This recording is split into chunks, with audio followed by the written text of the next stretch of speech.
সারা বাংলাদেশের বিভিন্ন বিশ্ববিদ্যালয়ে শিবিরের ছেলেরা ঘাপটি মেরেছিল, এখন প্রকাশ্যে আসছে। শিবিরকে যেভাবে খারাপভাবে উপস্থাপন করা হয়েছে, এই শিবির চেনার আলামত কি, উপায় কি? মুক্তমনা বলে যাদেরকে আপনারা চিনেন, নাস্তিক টাইপের, সে লিখেছিল যে যখন দেখবেন যে কোনো বড় ভাই আপনার সাথে এসে হাত দিয়ে হাতে হ্যান্ডশেক করছে বা মুসাফা করছে, আপনার হাতটা ছাড়তে যাচ্ছে না, ধরে নেবেন যে আপনারা শিবিরের দাওয়াত দেবে।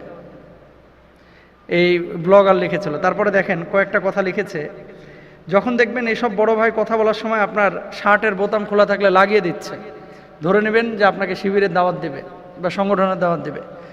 যখন আপনাকে চটি কোনো বই অথবা ইসলামিক কোনো কন্টেন্ট লেখনী আপনার হাতে দিবে, ধরে নেবেন যে আপনাকে দাওয়াত দেবে। আচ্ছা, তারপরে এখানে লিখেছেন যে আপনার কোনো বিপদে যখন দেখবেন আবেগে উতলে উঠতেছে অথবা আপনাকে হেল্প করার সাহায্য সহযোগিতার চিন্তা করতেছে, জেনে নেবেন যে যদিও আপনাকে সাহায্য সহযোগিতা করতেছে কিন্তু পরবর্তীতে শিবিরের দাওয়াত দিবে।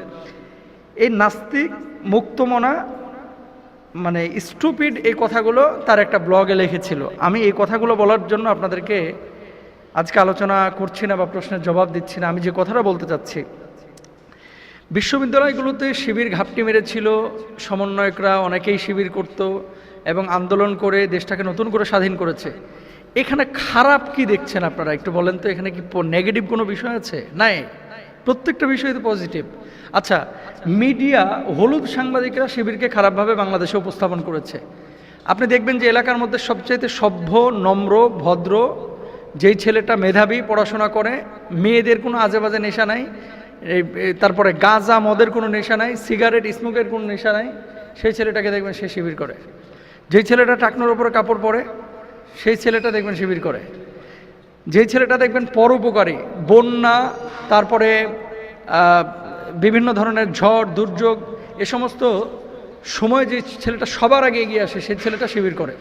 আচ্ছা, বিশ্ববিদ্যালয়ে যে ছেলেটা মেধাবী, পড়াশোনায় ভালো, এর মধ্যে দেখবেন 50% ছেলে, এর চেয়ে তো বেশি হতে পারে, তারা শিবির করে। আসলে আমরা শিবিরের পক্ষে বিপক্ষে যদি আপনি এই কথা সরাসরি প্রশ্ন করেন তো বিপক্ষে আসার কোনো প্রশ্নে ওঠে না। এখন যারা স্বৈরাচার তারা খারাপ বললে তাদের দৃষ্টিতে তো তারা স্বৈরাচারের আচরণ যারা করে তারা হচ্ছে আল্লাহর ওলি, আর স্বৈরাচারদের চোখে যারা আল্লাহর ওলি তারা আল্লাহর ওলিদের চোখে আল্লাহর দুশমন। এটা হচ্ছে বাস্তবতা। কারণ কি, নাস্তিক নাস্তিককে চিনে, মুরতাদ মুরতাদকে চিনে, আর ভালো মানুষ ভালো মানুষকে চিনে। বিশ্ববিদ্যালয়গুলোতে অনেক মেধাবী আছে যারা ফার্স্ট সেকেন্ড থার্ড হয়েছে, অথচ বিশ্ববিদ্যালয়ে টিচার হতে পারে নাই। একটাই অপরাধ কি, সে শিবির করে। আচ্ছা, শিবির করে তাই কি হয়েছে? শিবির করে তাই হয়েছেটা কি? তো এখন যদি আপনি বলেন যে শিবির করে একটা ছেলে, আলামত কি? আলামত তো অনেক আছে। যে শিবির করে সে নামাজ পড়ে, যে শিবির করে সে প্রেম করে না, যে শিবির করে স্মোক করে না, যে শিবির করে সে মদ গাঁজা নিয়ে টানাটানি করে না। আবার আরেকটা কথা বলে যে শিবির যারা করে এরা তো মানুষের রগ কেটেছে। কয়জনের কেটেছে আপনি দেখান তো? ও আপনাকে যখন পিটাবে আপনি প্রতিরোধ করবেন না? আপনাকে যখন রাস্তায় আঘাত করবে আপনি প্রতিরোধ করবেন না? তা আপনি আঘাত করেছেন, পাল্টা আঘাত আপনাকে হয়েছে, আপনার আঘাতটা প্রকাশ করে নাই, তার আঘাতটা প্রকাশ করেছে। এভাবে নানান সময় নানানভাবে কিন্তু বিভিন্নভাবে আমাদেরকে মিস ইউজ করা হয়েছে এবং আমাদের ব্যাপারে খারাপ খারাপ নিউজগুলোকে আমাদের ভাইদের ব্যাপারে উপস্থাপন করা হয়েছে। আমি যে কথাটা বলতে চাচ্ছি শোনেন, কে জামাত করে, কে বিএনপি করে, কে ইসলামী আন্দোলন করে, এটার চাইতে বড় বিষয় হচ্ছে যে কে কোরআনের পক্ষে আছে, আল্লাহর জমিন আল্লাহর দিন কায়েমের পক্ষে আছে। যারা আল্লাহর জমিন আল্লাহর দিন কায়েমের পক্ষে আছে সে মানুষগুলো সত্যিকার অর্থে আল্লাহর প্রিয়। আলা ইন্না আউলিয়া আল্লাহ লা খাউফুন আলাইহিম ওয়া লা হুম ইয়াহজানুন। তারা আল্লাহর ওলি, তারা আল্লাহর বন্ধু, তারা আল্লাহর কাছের মানুষ। এদের কোনো ভয় নাই, এদের কোনো চিন্তা নাই। সুতরাং এতদিন পর্যন্ত এই 15 বছর 20 বছরে যেভাবে মিডিয়াগুলো প্রসার করেছে শিবির মানেই আক্রমণাত্মক, শিবির মানেই হিংসাত্মক, শিবির মানেই জিহাদি, শিবির মানেই টেরোরিস্ট, এই সমস্ত বিষয়গুলো এগুলো মিথ্যা, এগুলো অসত্য, এগুলোর সাথে শিবিরের কোনো সম্পর্ক নাই। তবে যে মেধাবী ছেলেটি বিশ্ববিদ্যালয়ে এতটা রেস্ট্রিকশনের মধ্যে থেকেও তারা নেতৃত্ব দিয়েছে এবং সমন্বয়কের কাজ করেছে, তারা সত্যিকার অর্থেই ট্যালেন্ট, এবং বাংলাদেশের গোয়েন্দা সংস্থায় এদেরকে বড় বড় চাকরি দেওয়া উচিত।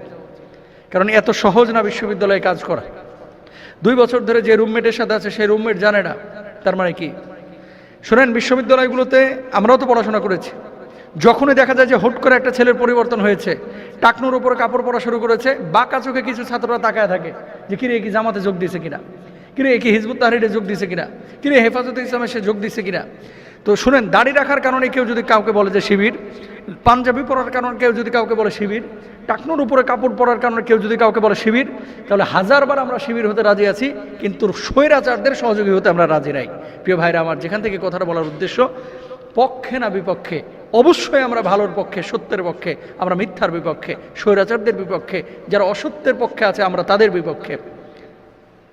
শিবির একজন যুবককে সোনালী যুবকে পরিণত করে। অন্যান্য ছাত্র সংগঠন বাংলাদেশে যত আছে, বিশেষ করে ইসলামের সাথে যারা জড়িত, আমি অবশ্যই বলবো, আপনি যদি মানে বারবার বলতে বলেন বারবারই বলবো, যারা কোরআনের টাচে আছে, যারা হাদিসের টাচে আছে, যাদের টাইমগুলো আল্লাহকে সঁপে দিয়েছে, যাদের জবাবদিহিতা আছে, আপনি বলেন অন্যান্য দলগুলোতে কয়জনকে দাওয়াত দিয়েছে, কয়েকটা নামাজ পড়েছে, কয়দিন কোরআন পড়েছে, কয়টা হাদিস পড়েছে, মাসিক কোনো রিপোর্টের ব্যবস্থা আছে? নাই, কিন্তু এইসব ক্ষেত্রে আছে। সুতরাং যে ভালো তাকে বলতে হবে। হ্যাঁ, সমস্ত শিবিরের ছেলেরা যে একেবারে আল্লাহর ওলি আমি সেটা বলতেছি না, সমস্ত ইসলামী আন্দোলনের কর্মীরা যে আল্লাহর ওলি আমি সেটা বলতেছি না। ভালো মন্দ আসবে, কিন্তু কখনো দেখেছেন শিবিরের কোনো ছেলেকে চাঁদাবাজি করতে?